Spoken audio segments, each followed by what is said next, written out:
ලෝකයේ ජීවත් වන වවුලන් ගැන විස්තර දැනගන්න කැමතිද?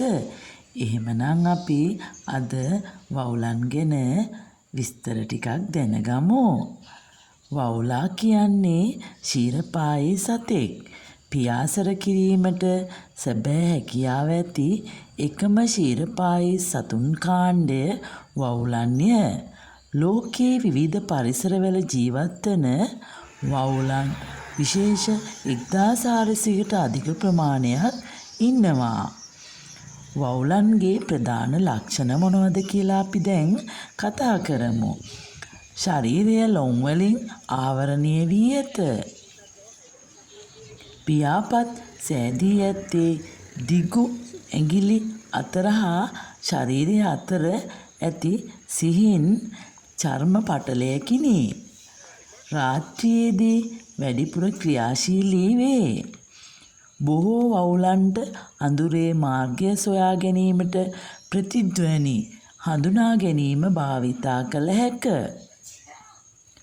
සාමාන්‍යයෙන් ගස්වල, ගුහාවල, ගොඩනැගිලිවල සහ අඳුරු ස්ථානවල හිස පහළට එල්ලා විවේක ගනී.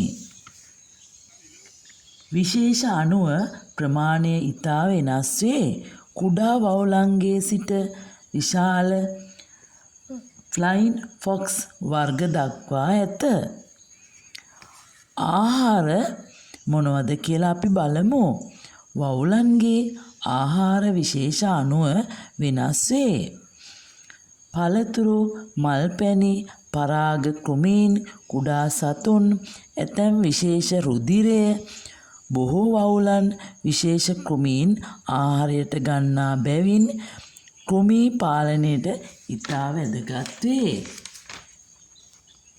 පරිසරයට ඇති වැදගත්කම ගත්තොත් වවුලන් පරිසර පද්ධතියට විශාල සේවයක් කරයි. අපි ඒවා මොනවද කියලා බලමු. කෘමී සතුන් විශාල ප්‍රමාණයක් ආහාරයට ගනී.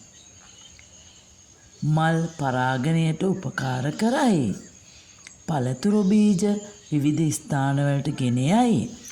වනාන්තර නැවත වර්ධනය වීමට දායක වේ. ආහාර දාමේ වැදගත් කොටසක් වේ. ඒ වගේම ලෝකයේ ජීවත් වන වවුල් වර්ග ප්‍රධාන වර්ග දෙකකට බෙදේ. විශාල වවුලන්, කුඩා වවුලන්. විශාල වවුලන් බොහෝ විට පළතුරු සහ මල්පැණි ආහාරයට ගනී. කුඩා වවුලන් බොහෝ විශේෂ කෘමීන් ආහාරයට ගනී. ප්‍රතිධ්වනිය භාවිතයෙන් රාත්‍රියේ පියාසර කරමින් කෘමීන් සොයා ගනී. වවුලන්ගේ වාසස්ථාන වන්නේ වවුලන් ලෝකයේ බොහෝ ප්‍රදේශවල ජීවත් වේ. නිවර්තන වනාන්තර, කඳුකර ප්‍රදේශ, ගුහා, වගාබිම් සහ නගර ආශ්‍රිත ප්‍රදේශවලද ඔවුන් හමු වේ. වවුලන් ගැන විශේෂ කරුණ වන්නේ වවුලා කුරුල්ලෙකු නොවේ. ක්ෂීරපායි සතෙකි. එබැවින් පැටවුන් බිහිකර මව්කිරි ලබා දෙයි. කෙටියෙන් වවුලා ගැන කිව්වොත් වවුලා රාත්‍රියේ ක්‍රියාශීලී පියාසර කළ හැකි ක්ෂීරපායි සතෙකු වන අතර කෘමී පාලනය, පරාගණය සහ බීජ ව්‍යාප්තිය මගින් පරිසරයට ඉතා වැදගත් සේවයක් කරයි.